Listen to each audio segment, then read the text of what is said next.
Hello बच्चों। आज जो पाठ है वो आपका है वो सदा नेरा, जो कि एक निबंध है जगदीश चंद्र माथुर का लिखा हुआ। तो ये जो है ये वो सदा नेरा जो कहा गया है, तो ये कहा गया गंडक नदी को। इसका जगदीश चंद्र माथुर ने इस निबंध में उसे कई नामों से पुकारा है, जैसे चक्रा, नारायणी, है ना, गंडक, महागंडक, है ना। तो इस तरह से वो बताते हैं कि किस तरह से इस चैप्टर में बहुत अलग अलग डिफरेंट पॉइंट हैं, किसी एक चीज़ पे फोकस नहीं किया गया है। जैसे आपको यहाँ पर्यावरण से रिलेटेड भी आपको इसमें पॉइंट बताया गया है। साथ में गांधी जी के एजुकेशन जो उनका दृष्टिकोण था शिक्षा के प्रति, उस पर भी फोकस किया गया है। इसके अलावे नील्हे की खेती अंग्रेज़ों ने जिस तरह से की थी, ये चंपारण में बहने वाली नदी है, तो इसलिए चंपारण में जो घटनाएं घटी उस पर भी फोकस किया गया है। और साथ में प्रकृति की खूबसूरती जो है और वो जो विकराल रूप धारण कर लेती है, तो इसमें मानव का क्या योगदान होता है, क्या वो विकराल रूप धारण करती है, ये प्राकृतिक जिम्मेवार है इसके लिए या फिर हम लोग, इस पर फोकस किया गया है। तो चलिए इसका डिटेल पढ़ते हैं हम लोग, है ना। तो ये जो है वो सदा नीरा जो है ये कहानी सॉरी निबंध है।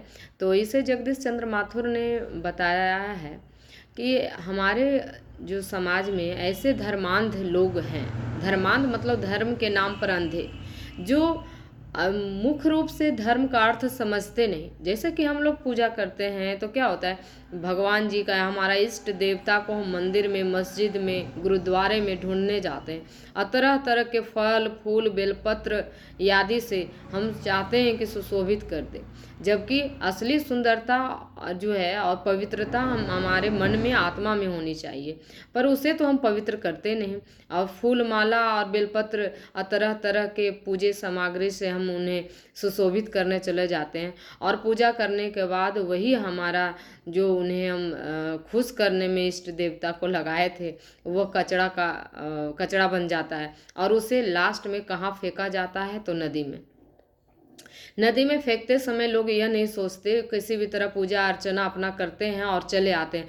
वो जब सड़ते हैं तो उसके वजह से कितने जलीय जीव मर जाते हैं, जो कि पॉल्यूशन का कारण बनता है। और उस पानी को जो जो इस्तेमाल करेगा, जो भी जीव जंतु, सब उस बीमारी से ग्रसित हो जाएगा।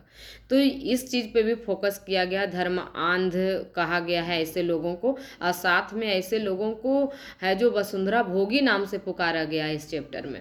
वसुंधरा भोगी, वसुंधरा एक पर्यायवाची शब्द है पृथ्वी का, है ना। और उसे जब हम भोगते हैं, मतलब उसके लिए हम कुछ काम नहीं करते, बल्कि हम उसका सिर्फ उपयोग करते हैं। उपयोग भी कर दो तो दुरुपयोग करते हैं। तो ऐसे लोगों का मतलब उन लोगों के लिए एक शब्द वसुंधरा भोगी, है ना, बोला गया, यानी मानव। वसुंधरा भोगी कौन है? मानव है। धर्मांध कौन है? मानव है, जो धर्म के नाम पर अंधे हैं, उसका अर्थ नहीं समझते। हम ऐसे नहीं कहते, इस चैप्टर में बताया गया कि आप नास्तिक हो जाएं। नास्तिक और आस्तिक में फर्क होता है। नास्तिक का मतलब जो ईश्वर को नहीं मानता, आस्तिक का मतलब जो ईश्वर को मानता है। ईश्वर को मानने का मतलब है कि आप अपने अंदर की आत्मा को देखें, उसमें जो आपको एक ईश्वर के प्रति छवि मिलती है, मतलब प्राकृतिक से प्रेम को दिखाया गया है। नील्हे की खेती पे इसमें भी फोकस किया गया है कि किस प्रकार है जो गांधी जी ने इसी चंपारण पवित्र भूमि से अपना प्रथम सत्याग्रह स्टार्ट किया था। और यहाँ नील्हे यानी नील की खेती करने वाला किसान को नील्हे कहा गया है। धांगड़ शब्द का इस्तेमाल किया गया है इस कहानी में। धांगड़ का अर्थ होता है जो भाड़े का मजदूर, जो कि नील की खेती करने के लिए है, जो ओरावा और उधर जो अभी हमारा झारखंड बट गया हमारे राज्य में, वहाँ से लाया गया था, और भी दूसरा असम वगैरह ये सब से, जिसे हम आदिवासी वर्ग कह सकते हैं, जंगल में निवास करने वाले, ये सब भाड़े का मजदूर लाया गया था। तो भाड़े का मजदूर जो नील की खेती करने के लिए अंग्रेज लोग लाए थे चंपारण में, उसे है जो धांगड़ कहा गया है। तो ये सब चीज़ जो है, गांधी जी अपना एजुकेशन के सुधार करने के लिए वो चंपारण में भी सर्वप्रथम वह जो ऐसे जो मतलब शिक्षाविदों को लाए थे, और उन्हें कई भागों में बांट के और बिहार की शिक्षा व्यवस्था को सही करने की कोशिश किया गया था इस चैप्टर में। इसमें गांधी जी का शिक्षा सुधार नीति भी झलकता है। साथ में जो है इसमें बहुत सारे ऐसे पॉइंट होते हैं इस चैप्टर के हैं जो आपको बिल्कुल मतलब इन निबंध में अलग अलग पॉइंट पे फोकस किया गया है।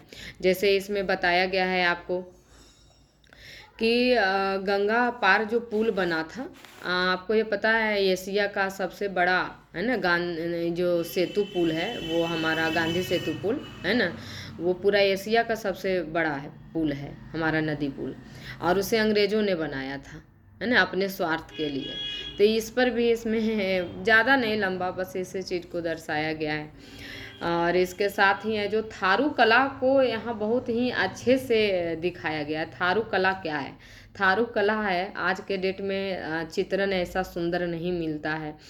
पहले स्त्री जब शादी करके सर्वप्रथम अपने ससुराल में आती थी, पहले 2 पार्ट में उसका शादी होता था। एक तो बाल विवाह हो जाता था पहले, और उसके बाद जो है उसको रोसगद कहा जाता था, जिसको सेकेंड मैरिज भी कह सकते हैं, उसका होता था।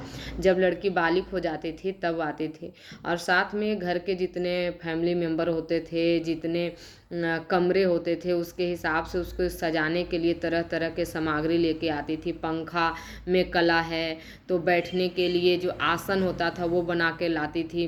गेट के पास जो होता तोरण उसको हम बोलते हैं, गेट को सजाने के लिए, दरवाजे पर सजाने के लिए तरह तरह के ऊन और धागे आदि से बने हुए रहते थे, उसको तोरण कहते हैं। वो सब बना के लेकर आते थे। और सबसे ज़्यादा फोकस किया गया है इसमें जो है ना कि नई जो नवेली औरतें आती थी तो अपने सर्वप्रथम, जैसे कि हमारा बिहार जो है एक कृषक क्षेत्र से मतलब बिलोंग करता है, तो हमारा बिहार पूरी तरह से कृषि प्रधान क्षेत्र है।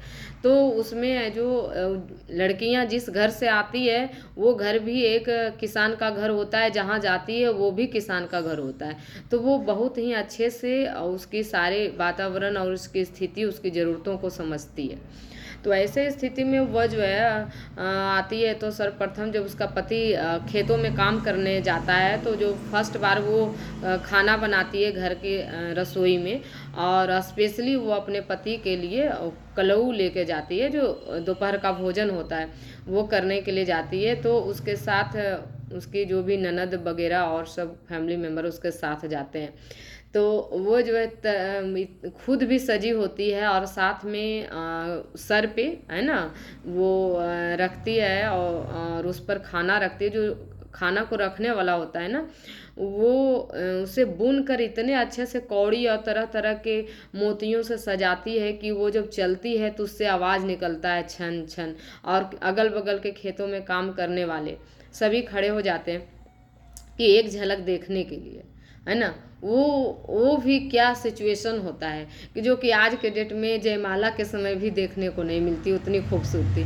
सादगी ऐसा है ना कि भावना अब तो शादियों में भी देखने को नहीं मिलता, बस ये लगता है सब जगह दिखावा हो रहा है, भावना कहीं दिखता ही नहीं। सब जगह फोकस है, रील है, फोटो शूट किया जा रहा है अच्छे से, मतलब कि दिखाने के लिए कि कितना खर्च हुआ है, कौन कितना बड़ा है, मतलब यानी इकोनॉमी प्रदर्शन हो जाता है, मतलब पैसे का है जो फोकस दिखाया जाता, भावना कहीं दिखता नहीं। शायद इसी वजह से शादियां आज के डेट में टिकती नहीं, है ना। पहले देखिए एक छोटी छोटी चीज़ों में कितना भावना मतलब था कि फर्स्ट बार जो खाना अपने पति के लिए लेके जाती है तो इस तरह से ठुमक ठुमक के चलना, उसका आवाज़, उसका खुद का आर्ट हाथों से बनाया हुआ जो वो कलौआ रखने के लिए सर पे, और वो पीढ़ा नुमा होता है एक टाइप का वो बनाती है, वो सब में आर्ट एक झलकता है। अब की औरतें हैं जो उतना ना तो आर्ट से, मतलब हर जगह रेडीमेड, हर जगह कंप्यूटर से निकाला हुआ चीज़, टाइम कहीं लगाना नहीं चाहती। कला भी धीरे धीरे ये खत्म हो रहा है। उसी कला को है जो यहाँ पर थारू कला के नाम से जाना गया है, बोला गया है। तो यही सब सारी मुख्य बातें हैं जो सादा नीरा में कहा गया है। आशा है आप लोग को अच्छा लगा होगा, समझे होंगे। Okay bye, thank you.